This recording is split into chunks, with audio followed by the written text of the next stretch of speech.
el momento de la Sociedad Argentina de Hipertensión Arterial, el momento del Rincón del Hipertenso. Pero hoy les he preparado algo que bueno, que como les decía, es algo bastante novedoso para la historia de la medicina. Pero voy a hacer una pregunta, a ver, Mavi, ¿te han roto el corazón alguna vez? Sí, no. No sé, no sabe, no contesta. Ni. Bueno, el corazón ha sido históricamente, o el suspiro, o el corazón relacionado a temas afectivos, y en realidad, bueno, tiene y no tiene que ver. Vamos a ver cuánto de literal es esto, me rompieron el corazón y no. A ver, pero vamos a empezar hablando un poquito del estrés. ¿Qué es el estrés? ¿Qué es el estrés? Bueno, el estrés es la forma como el cerebro y el cuerpo responde a cualquier demanda. ¿Sí? Bueno, el estrés, algunos lo definen como estrés bueno y estrés malo. Sin estrés no podemos vivir, por ejemplo. A ver, cualquier tipo de desafío que uno tenga, sí, como por ejemplo un rendimiento en el trabajo, en la escuela, un cambio importante en su vida, un acontecimiento traumático, genera estrés. Sí. ¿Sí? Y el estrés se traduce con cambios químicos en el cuerpo. ¿Sí? Se liberan sustancias, sobre todo las catecolaminas. Para que la gente entienda con un nombre más conocido, la adrenalina. ¿Sí? Ajá. ¿Sí? La adrenalina es una de las catecolaminas. Bien, a ver. Pero el estrés es un sentimiento de tensión física y o emocional que puede provenir de cualquier situación. ¿Sí? Puede ser una situación de frustración y nos puede hacer sentir furioso, nervioso, frustrados, como dije, pero realmente, por ejemplo, si yo no tuviera estrés, o el ser humano no tuviera estrés, no podría generar algunas cosas, como por ejemplo, si me siento amenazado, si me van a atacar, o en la antigüedad, por ejemplo, los primeros habitantes de la Tierra, si no tenían estrés cuando un animal se los quería comer, pues entonces probablemente no podrían correr más rápido, porque por ejemplo el estrés hace que el corazón se acelere, que yo esté más preparado con los músculos más tensos para defenderme, por ejemplo, ante una amenaza. ¿Está bien? Sí. Pero esto tiene límites. Cuando el estrés es muy importante, exageradamente importante, o muy sostenido en el tiempo, entonces nuestro cuerpo paga las consecuencias. ¿Sí? Entonces es así como un grupo médico japonés a principios de los años 90 da identidad o nombre a una situación que ellos advierten ante situaciones extremas, por ejemplo, bombardeos de ciudades que ocurren actualmente en el Medio Oriente, o terremotos importantes como ocurren por acá, por ejemplo, también en Japón o acá en nuestro vecino país de Chile, la gente tenía estrés extremadamente agudo y se infartaba. O sea, literalmente no es que el corazón se rompe, como uno entiende que se cae una taza y se rompe, sino sufre y se lastima, y básicamente sufre un infarto. ¿Puede ser posible esto?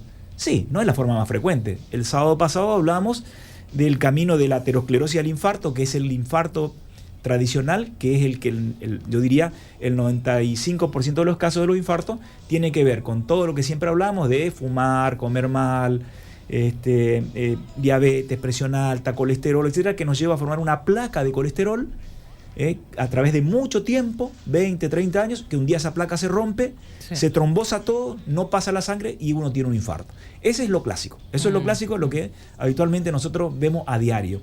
Pero ¿qué pasa con esta entidad que se da aproximadamente en un 2%? ¿Sí? Que un 2% traducido en la medicina, digamos, general no es nada, pero en un centro de derivación como el Instituto de Cardiología, donde trabajo yo, es una consulta, digamos, no vamos a decir frecuente, pero que la vemos habitualmente. ¿Sí? Ahora, ¿es necesario tener un estrés de tamaña magnitud, como por ejemplo estar en una trinchera y de repente un bombardeo y un soldado aparecía muerto, sin que le haya tocado ninguna bala, y una persona joven y sana? Bueno, se moría por estrés agudo. Esta gente empezó a ver, gente que acudía a las salas de emergencia por un dolor intenso de pecho, muy similar, igual al infarto, diría yo, generalmente mujeres posmenopáusicas, porque hay que entender que esto se da tanto en hombres y mujeres, pero se da mucho más en mujeres posmenopáusicas, y ahora después vamos a explicar un poquito por qué. porque en el momento de la bajante de estrógeno de las mujeres la expone a enfermedades que los hombres ya estamos expuestos siempre, pero sí, en ese momento vulnerable de la mujer se empieza a tener que cuidar un poco más, digamos, ¿no? Pero, ¿qué hacían? Notaban que venían los pacientes, tenían un electro muy parecido al del infarto, elevaban los biomarcadores o las enzimas, como le llamamos nosotros, que esos análisis que hacemos los médicos para saber si se está infartando una persona o no, tenían también elevación de esas enzimas o biomarcadores, y la evolución era de un infarto convencional.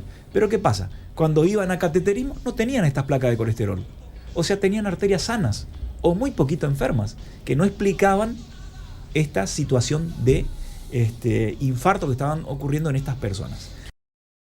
Claro, que no es lo mismo cuando dicen se murió y se murió de susto, por ejemplo. Bueno, es probable que algo tenga que ver. Claro. Hay que ver qué provocó el susto, porque si el susto me provocó a mí un terremoto, es probable que sí. Porque esta situación genera casi lo mismo que un infarto. De hecho, se infarta la gente. Sí. O sea, a este término que le llamamos corazón roto, también se le denomina, digamos, cardiopatía por estrés. Ajá. Cardio es de corazón, sí, patía de enfermedad por estrés agudo, ¿sí? Entonces, ¿qué pasa?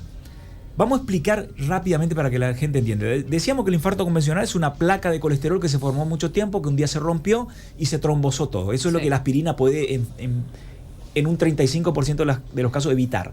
Claro. Pero acá no hay placa. Acá hay, digamos, 30 veces más adrenalina fluyendo en nuestra sangre. 30 veces. Eso, imagínate lo que significa. Es mucha algo presión. Tremendo.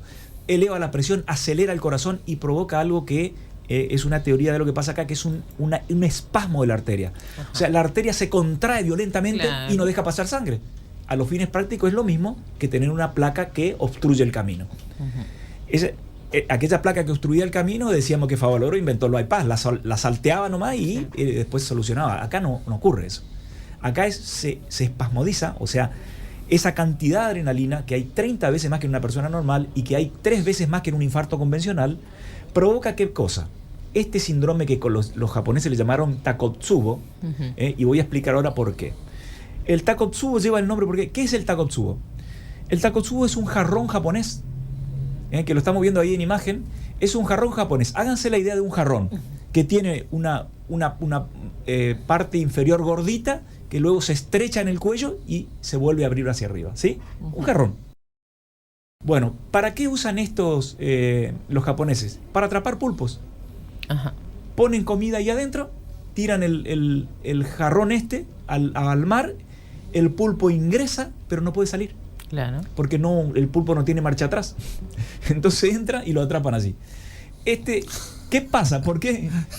Parece muy simpático. Muy bueno. Pero ¿por qué recibe este nombre? Porque en las imágenes, cuando a estos pacientes se le hacía una ecografía, o se los llevaba a cateterismo y se le hace lo que llamamos la ventriculografía, que es como ver el corazón con un contraste latiendo, tenían esta imagen. ¿Por qué? Porque la adrenalina en tanta cantidad, o las catecolaminas, para ser más exacto, hacían un efecto de comprimir la parte superior del corazón, estrechando y haciendo la forma del cuello del jarrón sería, y la parte inferior, que estaba atontada porque no recibía sangre, quedaba con poco movimiento, entonces se abombaba.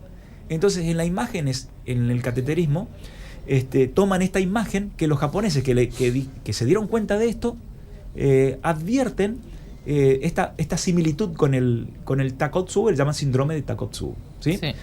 Esto es una entidad que tiene una presentación no tan frecuente, es un 2%, más frecuente en las mujeres, también la podemos padecer los hombres, y que tiene en cierta forma una connotación más benigna que un infarto común, pero que puede generar insuficiencia cardíaca aguda, puede generar lesiones permanentes también y la muerte misma. Pero es una entidad un poco más benigna que el infarto convencional. Ahora, a las 4 o 6 semanas esto generalmente revierte y el corazón vuelve a su forma normal, porque empieza a liberarse la cantidad de adrenalina del cuerpo y también el cortisol que sube, que es otra cuestión que también juega un rol un poquito menos importante, pero que también juega acá en el estrés. En el estrés mucho, en esta patología un poco menos. En ese momento el corazón puede perder su función puede perder su función de bomba o disminuir mucho, y por eso se genera algo que es insuficiencia cardíaca, ¿sí? Que puede recuperar y ser transitoria. El tratamiento es básicamente el mismo el de un infarto, con algunas diferencias que no vamos a entrar en detalle. Solamente yo quería que la gente conozca esto, porque ahora vamos a ir a la parte práctica. ¿Por qué traemos esta entidad relativamente nueva en la medicina, ¿no? Porque hay enfermedades que se conocen hace 100 años. Sí. Hay otras enfermedades que se conocen, como la viruela, hace 3.000 años. Pero esta enfermedad se conoce desde los principios de los 90. Entonces, es muy interesante entender que esto, que puede generarse con un terremoto o con un bombardeo, también se puede generar con un estrés agudo en la vida cotidiana. Por ejemplo, quebró mi empresa, una decepción amorosa muy importante, me dejó mi pareja o perdí mi pareja, el fallecimiento de un ser querido, un accidente traumático, una muerte trágica, todas estas situaciones de la vida cotidiana, por ejemplo, una crisis severa de asma. Quien asistió, hoy el asma es muy bien tratado, pero los que hace 30 años veíamos un paciente asmático que no revertía fácil, un estado de mal asmático, que era ahogarse en la falta de aire, una cosa dramática, bueno, generalmente también puede provocar este tipo de síndromes. Ahora, ¿qué pasa? Y aquí es donde corazón roto, digamos, la gente lo relaciona. Si literalmente a mí me tengo una frustración amorosa muy fuerte, muy importante, es muy probable que uno pueda tener una sensación de angustia tremenda y un dolor de pecho muy parecido al del infarto, que va a ser como una opresión en el pecho, que no va a ser de breve duración, de segundos ni de poquitos minutos, sino va a ser generalmente de más de 20 minutos, y uno tiene que entender que merece una consulta médica si está ante una situación como esta. Es muy común que la gente nos pregunte, falleció fulano, le vamos a tener que contar a qué preparaciones. Bueno, generalmente no pasa nada, porque acuérdense que es un 2% esto. Sí. Pero hay personas que no nos tomamos el estrés de la misma manera. Entonces hay que ver cómo reacciona uno. Ante situaciones, por ejemplo, inesperadas. De repente se me quemó la casa, de repente falleció un familiar de manera inesperada, de repente tuve un accidente, o alguna situación X que puede ser muy variada, que me genera una tremenda angustia y que de repente yo desarrollo un dolor de pecho muy intenso, prolongado, que inclusive va con falta de aire. Bueno, ¿puede ser una crisis de pánico? Sí, puede ser. ¿Puede ser algo sencillo? Puede ser. Pero ante la posibilidad que sea un Takotsubo, una cardiopatía por estrés o un corazón roto, merece bien la pena una consulta precoz. Entonces, no minimizar, porque ahí voy a dejar una frase médica para que la gente la tome, digamos, como enseñanza y la lleve para siempre, digamos, ¿no? A veces cuando tengo duda en salud, hacer de más es mejor que hacer de menos, ¿sí? Entonces, si voy y me hago un electro y me dicen que está todo bien, no pasa nada, me fui a mi casa. Sí. Pero si estoy teniendo algo, le voy a darle la posibilidad a los médicos de que me ayuden. Y no perder tiempo valioso, que a veces puede tener la diferencia entre una invalidez o la muerte misma. Entonces, sin asustarse, simplemente decir, yo no voy a ser un descuidado con mi salud. Si tengo alguna situación que amerita, digamos, que salirme de la duda, ir a hacer una consulta, no importa la hora del día o el día del año que sea, me tomo unos minutos, hago la consulta, si me dicen que estoy bien, vuelvo a mi casa contento, y si no estoy bien, estaré haciendo algo muy valioso por mi salud.